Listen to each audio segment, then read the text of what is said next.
Assalamualaikum dan selamat sejahtera. Hari ini saya akan membicarakan tentang buku yang bertajuk Lorong Belakang.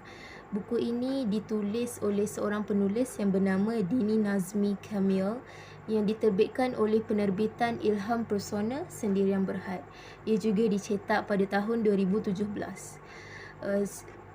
Lorong Belakang mengisahkan tentang seorang perempuan yang bernama Lina yang mengejar cinta yang kononnya dianggapkan abadi dengan seorang lelaki yang bernama Kamrul. Kamrul berusia 40 tahun ke atas dan ibu bapa Lina tidaklah begitu merestui hubungan mereka. Situasi tiba-tiba menjadi gelap apabila Kamrul meninggalkan Lina yang sedang sarat mengandungkan anaknya.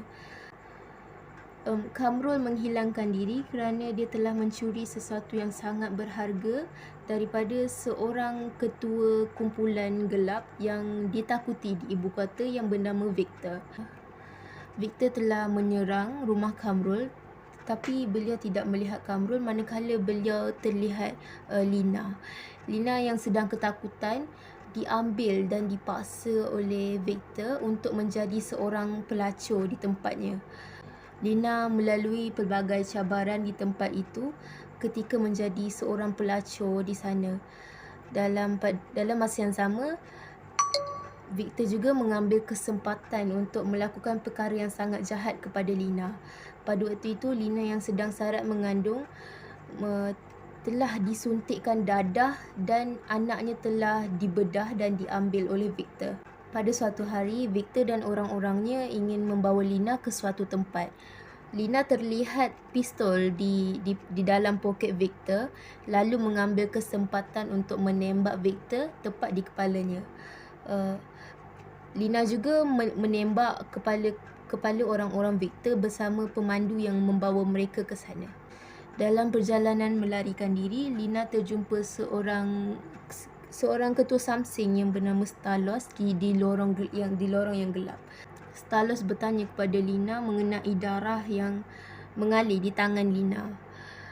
Lina telah terlepas berkata bahawa dia telah membunuh Victor. Stalos juga terkejut dan berkata bahawa Victor ialah musuh ketat kepadanya. Stalos bercadang untuk menolong Lina kerana dia telah membantu untuk menyenangkan kerja Stalos sebagai seorang samseng dan musuh kepada Victor. Untuk sementara waktu, Lina telah menetapkan diri di tempat Stalos.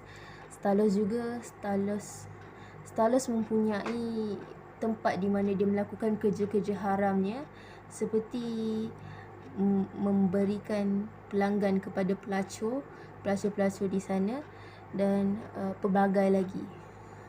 Setelah 6 bulan Lina menetap di tempat Stalos, Lina terlihat seorang lelaki yang seakan-akan kelihatan seperti Kamrul. Di sana Kamrul menjadi seorang pelanggan untuk memuaskan nafsunya. Pada waktu itu, Lina bercadang ingin berjumpa Kamrul, tetapi beliau terpaksa menutup identiti beliau dengan memakai topeng apabila berjumpanya. Dan pada waktu itu, sewaktu Kamrul dan Lina sedang bercakap-cakap untuk bertanyakan pelbagai soalan kepada Kamrul, Lina bertanya bahawa adakah dia mempunyai teman wanita pada zaman dahulu, dan Kamrul berkata ya. Kamrul menceritakan tentang teman wanita yang dikatakan itu, dan seperti yang diagak teman wanita itu ialah Lina. Kamrul berkata bahawa teman wanita yang dikatakan itu dia seorang yang terlalu bodoh dan tidak mempunyai otak. Beliau juga mengatakan bahawa Lina seorang yang senang mempercayai orang dan tidak memikirkan dahulu. Lina menahan geram dalam hatinya mengetahui bahawa jawapan itu berkaitan dengannya. Lina tidak boleh lagi menahan geram. Lina mengambil pisau yang disorotkan di bawah bantal di mana mereka bercakap-cakap dalam bilik itu.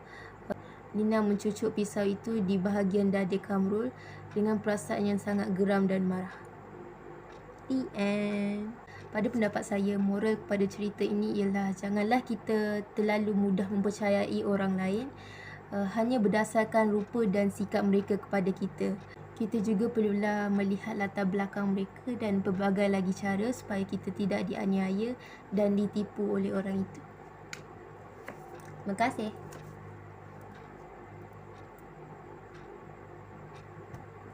Penat.